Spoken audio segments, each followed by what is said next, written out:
नमस्कार, आप देख रहे हैं चुनाव आज तक। मैं हूं आपके साथ प्रियंका दुबे। हमारे खास सेगमेंट ये कैंडिडेट खास में आज बात एक ऐसे नेता की जो यूपी के सबसे बड़े सियासी परिवार से ताल्लुक रखने वाला है, जो महज 25 साल की उम्र में सांसद बना, लेकिन अगले चुनाव में चाचा के लिए अपनी सीट छोड़ दी। बात अखिलेश यादव के उस भाई की जिसे समाजवादी पार्टी की लिस्ट आने से पहले तक अपनी उम्मीदवारी की भनक तक नहीं थी। बात धर्मेंद्र यादव की। समाजवादी पार्टी के प्रमुख अखिलेश यादव और धर्मेंद्र यादव की जोड़ी कुछ वैसी ही है जैसी जोड़ी कभी मुलायम सिंह यादव और शिवपाल सिंह यादव की होती थी।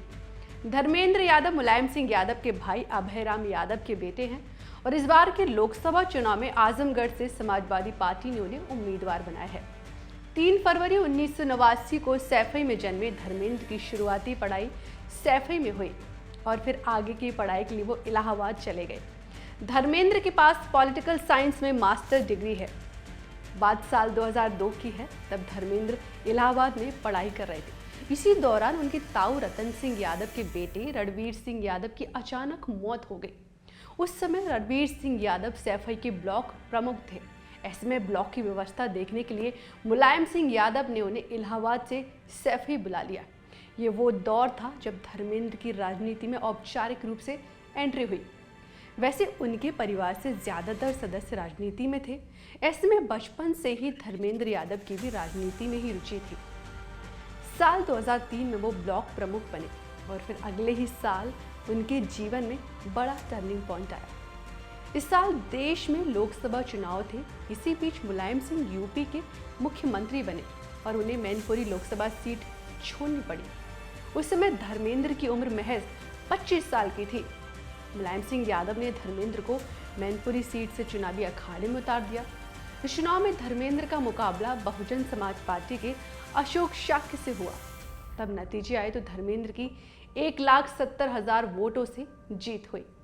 उधर 2007 में समाजवादी पार्टी यूपी की सत्ता से बाहर हो गई और बहुजन समाज पार्टी सत्ता में आ गई।